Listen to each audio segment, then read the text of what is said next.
Trden je slovenski rod, ki so ga skozi stoletja ogrožali številni vihari. In strele hudobije so ga uničevale od zunaj in od znotraj. Vedno pa so iz korenin zrasli novi in novi rodovi klenih Slovencev, ki so svojim delom oblikovali srce in dušo naroda. Primož Trubar, France Prešeren, Anton Martin Slomšek, Rudolf Meister, Lambert Ehrlich, Anton Vovk, Jože Pučnik in še mnogi več ali manj znani Slovenci. Malo njih je bilo spoštovanih za časa svojega življenja.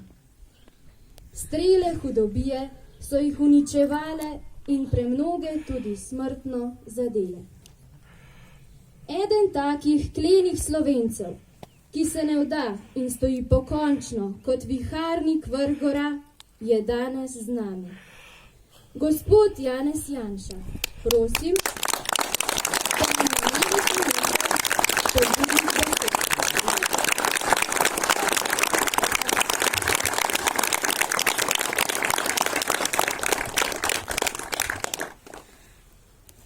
Spoštovani gostitelj, gospod Anton Lukančič, spoštovana družina Lukančič, spoštovani gospod župan, gospod župnik, kolegice in kolegi iz državnega zbora, gospod Jože pobudnik te slovesnosti, veteranke in veterani, Slovenke in Slovenci. Dogodek, kot je današnji, je dogodek, s katerim se pridružujemo pogumu pred več kot 3 desetletji, pogumu, zaradi katerega pravzaprav danes lahko živimo v samostojni slovenski državi. Zdaj, če bi za to dejanje, ki se ga danes spominjamo, iskali samo 2 besedi, potem bi lahko uporabili besedi domovina in pogum. Kajti hraniti orožje teritorialne obrambe, ki je bilo po vrhu tega še odvzeto jugoslovanski armadi nazaj, potem ko je bila slovenska teritorialna obramba v večini razorožena. Zaradi akcije jugoslovanske armade, pa tudi domačega izdajstva. Hraniti tisto orožje v letu 1990, ko smo imeli tukaj še jugoslovansko armado, veljavnost jugoslovanske ustave in jugoslovanskega kazenskega zakona, je bilo 2-krat pogumno dejanje. Prvič pogumno zaradi tega, ker je pač moral nekdo sprejeti to pogumno odločitev. Drugič pa zato, ker to ni bila nevarnost samo za gospodarja, ampak za celo družino. In ker je bilo to skupno tveganje, zaradi katerega smo pravzaprav takrat zmagali. Zdaj, podobnih krajev, kot je Lukančičeva domačija, je v Sloveniji samo nekaj 100. Samo nekaj 100 je bilo takšnih mest, kjer se je orožje teritorialne obrambe hranilo za primer, če bo kdo skušal za silo preprečiti slovensko osamosvojitev. Kar se je seveda na koncu tudi zgodilo in to orožje je odigralo ključno vlogo v tistih prvih dneh, dokler slovenska teritorialna obramba in enote slovenske milice skupaj v tem precej neenakem boju niso osvojile skladišč jugoslovanske armade. Eno takšnih skladišč je bilo osvojeno tukaj v Strmcu pri Borovnici. Tam je en sam vod slovenske teritorialne obrambe, slabe 30 pogumnih fantov zaplenil več orožja kot vse partizanske enote v 4 letih druge svetovne vojne. S tistim orožjem se je potem Slovenija lahko uprla tudi drugemu valu agresije jugoslovanske armade. Samo tega zavzetja skladišč ne bilo, če ne bi že takoj na začetku imeli vsaj nekaj, kar smo lahko prijeli v roke. In orožje, kot je bilo orožje 40. samostojnega voda teritorialne obrambe, ki je bilo hranjeno tukaj, je bilo tisto orožje, ki je pač skupaj s količinami, ki so bile hranjene na podobnih krajih po Sloveniji, omogočilo, da ker Slovenija ni osamosvojila samo operetno, tako kot so verjeli tisti, ki jim samostojna Slovenija nikoli ni bila intimna opcija, čeprav so se potem, ko je bil znan veličastni rezultat plebiscita, nekako navidezno na površini priklonili ljudski volji. Smo pa imeli velike probleme z streljanjem v hrbet, tudi že potem, ko je bila agresija jugoslovanske armade tukaj v polnem obsegu, ne, in ko je bilo marsikaj, kar se danes zdi samoumevno, zelo težko dobiti na mizo v obliki odločitev strani nekaterih, ki so takrat morali odločitev sprejeti. Zato, da nekako slovenska osamosvojitev ne bi iz spomina Slovencev rasla kot tisto ključno dejanje v zgodovini našega naroda, se je v zadnjih 30 letih skušal narediti marsikaj. Sami poznamo, danes nismo tukaj, da bi obujali ali pa se spominjali vsega tistega, kar je stalo na poti tega, da danes ne bi bilo samo po sebi umevno in brezprizivno, da je slovenska osamosvojitev nekaj, kar je nespornega. Danes smo se zbrali zato, da se klanjamo pogumu, ki je to dejanje omogočil. So pa vendar včasih, ko se govori, da je samostojna slovenska država nastala že v sredi prejšnjega stoletja, jaz tistim pravim škoda, ker nam niste povedali, ker niste gospodu Lukančiču povedali, da že imamo samostojno državo, potem je bilo treba tukaj hraniti orožje v primeru, če bo kdo skušal preprečiti nastanek samostojne države. Govorijo, da ni bilo samosvojitvene vojne. Se pa še vedno spominjamo obrazov tistih, ki so umrli v boju za samostojno Slovenijo. Se klanjamo njihovemu spominu in delimo bolečino njihovih najbližjih. Ta slovenska osamosvojitev, to veličastno dejanje, pač ni samo umevno, ker se je skušalo v 3 desetletjih na nek način marginalizirati vse, kar je dejansko v tem času povezalo slovenski narod do tako visoke enotnosti, da smo na plebiscitu glasovali za samostojno Slovenijo z rezultatom, ki ga ni nihče pričakoval. Mimogrede, to je bil tudi edini trenutek v zgodovini slovenskega naroda, ko si je slovenski narod sam pisal sodbo, nihče drug nam jo ni. Prej so nam jo mnogi, tudi kasneje so jo poskušali.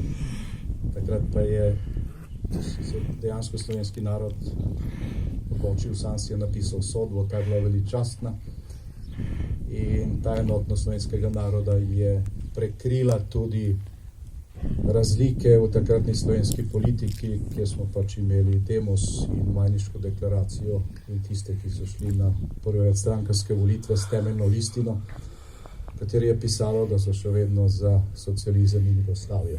Nekoliko drugačno, ampak še vedno za isto stvar.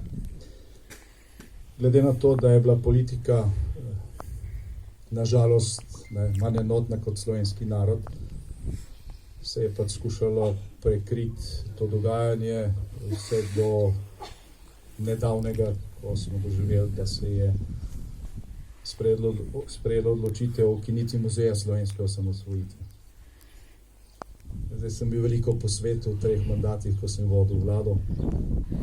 V veliko državah v Evropi in tudi izven nje je del uradnih obiskov, tudi obisk pomnikov nastanka tiste države, muzejev osamosvojitve tiste države, pomnikov, poklon žrtvam, ki so padle za samostojnost tiste države. Nikjer, pravzaprav, kjerkoli sem bil, nisem obiskal države, ki ne bi imela takšnega muzeja, takšne institucije. Ne skrito nekam, zakrito nekje, ampak pač kot nekaj, kar je osrednja muzejska institucija.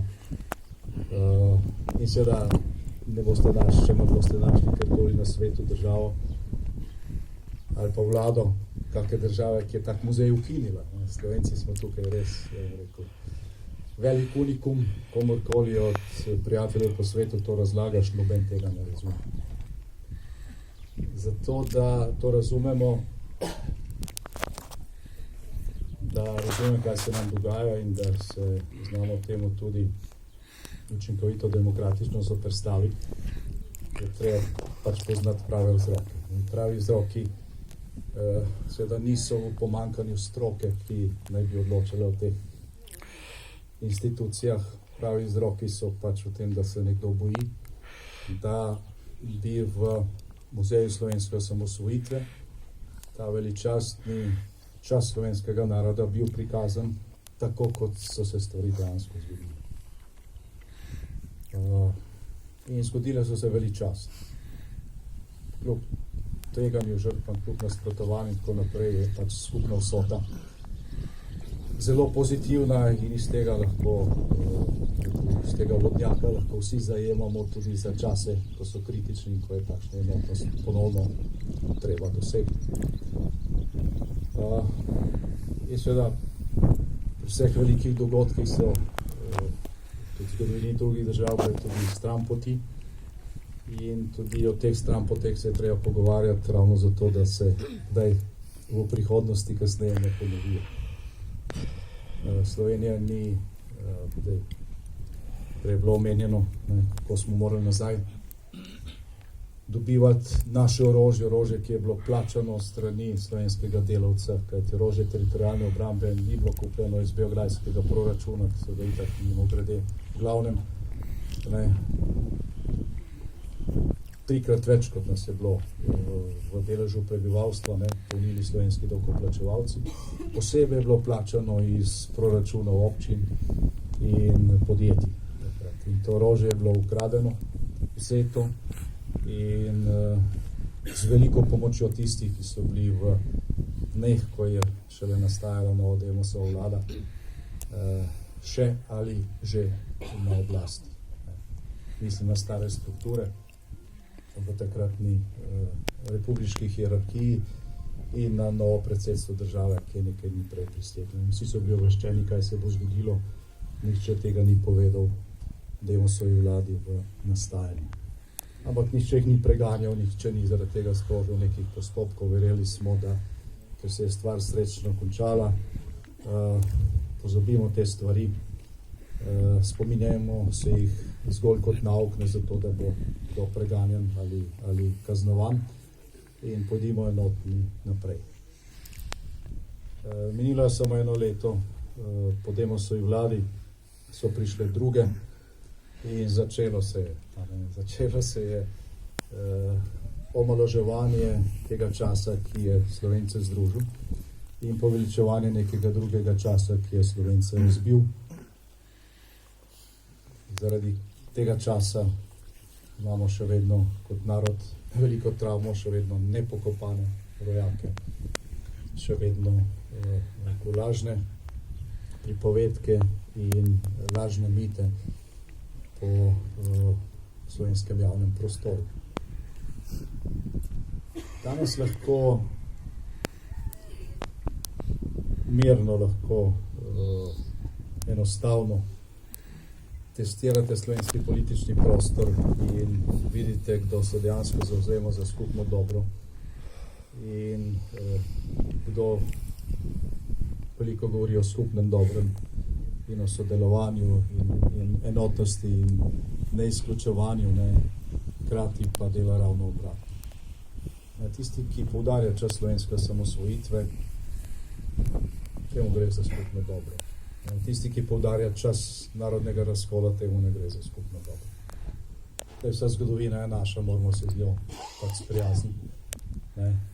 Ne moremo pa na isto raven ne postavljati dobro in zlo.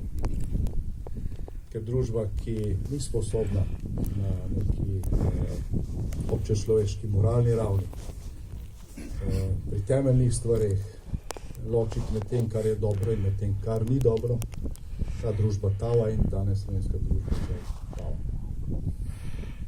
Na začetku so pevke in pevci zapeli dve kitici Prešernova Zdravljica. Prešernova Zdravljica je naša himna. Naša himna je po ustavi iz decembra leta 1991. Himna pa je postala tudi že prej, prej smo se osamosvojili z zakonom, ki je bil sprejet, mislim, da marca leta 1990, še pred prvimi večstranskimi sredini. Zakaj to posebej poudarjam?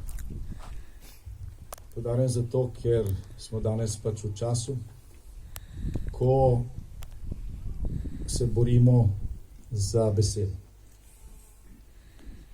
Ne samo Slovenija, žal je tudi velik del zahodnega sveta v neki atmosferi, kjer je bil jezik ukraden. Ko se govori o stvareh z besedami, ki pomenijo ravno obratno, ko se beseda zlorablja. Zdaj v Svetem pismu v Evangeliju po Janezu piše na začetku naslednje. Na začetku je bila beseda in ta je bila pri Bogu. Nič, kar se je zgodilo, se ni zgodilo brez nje, kar se je zgodilo. Smo v času, ko celotna zahodna civilizacija, katere del je zdaj Slovenija tudi formalno s članstvom v Evropski uniji in v NATO, bori za besedo. In slovensko himno se omenil zaradi tega, ker vsakič, ko slišite, da se zaigra samo 7. kitica Prešernove Zdravljice, vedite, da vam kradejo besedo. In to zelo perfidno. Nekaj tednov nazaj je nacionalna televizija v neki oddaji pokazala takrat še eno strankarsko skupščino, mislim, da iz marca leta 1990, kjer so tik pred volitvami hiteli z nekaterimi zakoni. Takrat so sprejeli tudi zakon o tem, da je Zdravljica slovenska himna. In glejte, slovenski komunisti so takrat peli celo Zdravljico. Ne samo 7. kitico. In te smo v ustavo zapisali, da je cela Zdravljica slovenska himna in Zdravljica v svojem polnem obsegu, ne, če preberete vse kitice, je popolna pesnika. To je oda slovenskega naroda, največjega slovenskega pesnika in duh te celote, te zgodovinskosti je zajet v tem stavku slovenske ustave, ker piše, da je Zdravljica slovenska himna. Potem pa, gledajte, leta 1994, 3 leta po slovenski osamosvojitvi, pride pač leva vlada, minister za kulturo Jožef Školč predlaga zakon, katerem napišejo, da je slovenska himna 7. kitica Prešernove Zdravljice. Zakon je nižji akt od ustave. Ne? Zakon po ustavi lahko določi, kako se himna izvaja. Lahko določi, da se ob nekih priložnostih igra samo en del, ker je sicer to predolgo. Mnoge države imajo to, ampak ob državnih praznikih, ob ključnih mejnikih je pa himna Zdravljica ali pa vsaj so bistveni deli Zdravljice. Eden od velikih slovenskih pisateljev, nedavno preminuli Boris Pahor, je napisal esej o tem. Napisal je, kako ga tujci, prijatelji po svetu sprašujejo, zakaj Slovenija izvaja za svojo himno internacionalno.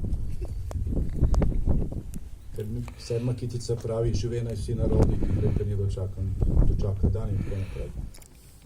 Kar je seveda v kontekstu Zdravljice sjajno besedilo, vsi želimo miru in prijatelje, vse sosede. Vendar, pravi Boris Pahor, zakaj se najprej ne predstavite? Kdo si ti, ki hočeš biti prijatelj z mano? Boris Pahor je tisti, ki je prej kot mi spoznal, da nam pri slovenski himni kradejo besedo, sam pomen, in je na to opozoril, že je bil preslišan. Marsikaj, kar je on povedal, so slovenski mediji na veliko objavili. Zdaj to njegovo besedilo je bilo več ali manj povsod cenzurirano. Zdaj, meni so stvari postale jasne šele, ko smo neko stvar iskali v Slovenskem arhivu in tam smo, da bi bolj rekli, agitprop članek Borisa Kidriča iz leta 1942 v glasilu Komunistične partije Slovenije, ki se takrat ni imenovalo Komunist, ampak Delo. In v tem članku Boris Kidrič piše, slovenski narod gre v tej revolucionarni borbi, ne, za osvoboditev in za zmago internacionalnega komunizma skozi preobrazbo. Ne, na koncu to ne bo več nek narod, kot je bil, ampak bo to internacionalistični narod in da se izrazi ta nova vsebina slovenskega naroda, je idealna 7. kitica Prešernove Zdravljice. Internacionalni del. In od leta 1994 se to dejansko izvaja, ponosno pojemo, ne da bi vedeli, da je to samo en del. Mi smo, mislim, da slej 4-krat vložili zakon, da se to popravi in 4-krat je bilo to v Slovenskem državnem zboru zavrnjeno. Torej, ko boste prvič na državni proslavi, parkrat smo to že poskušali, pa je bilo to zelo na nos sprejeto. Se pravi, potrebno najprej spremeniti zakon, želimo kaj resnega tukaj popraviti, ampak boste naslednjič prvič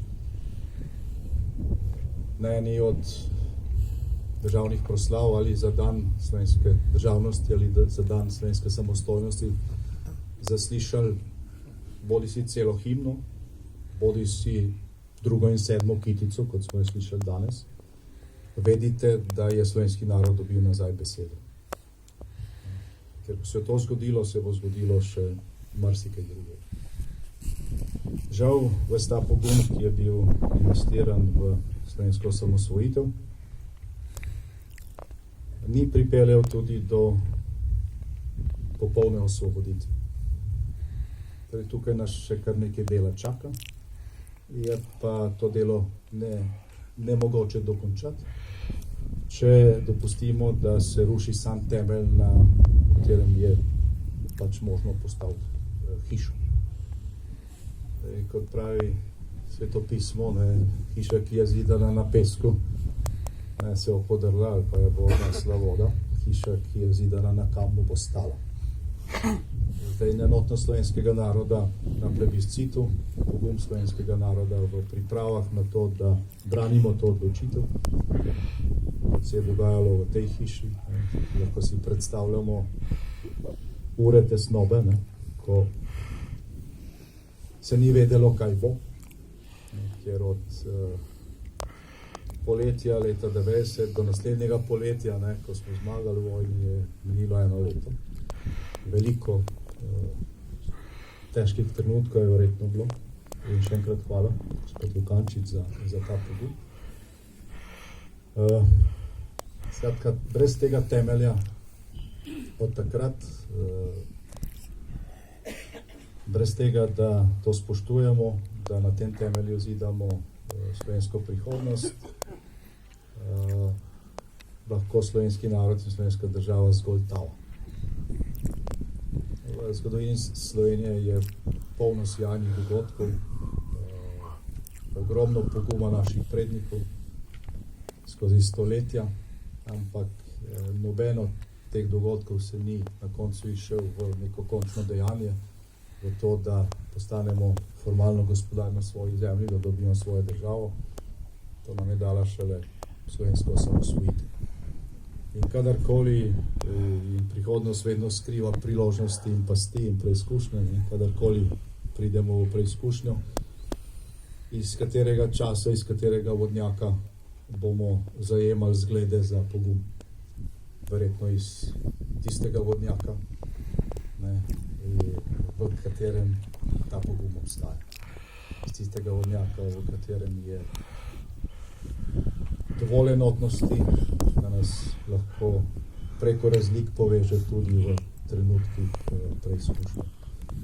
iz tistega vodnjaka, v katerega smo junija leta 1991 izčrpali vodo kulture smrti in ga napolnili s kulturo življenja. To je temelj dobre prihodnosti Slovencev. Hvala, ker delite hojo po tej poti. Hvala, ker ste danes prišli sem. Bog živi vse, Bog živi Slovenija.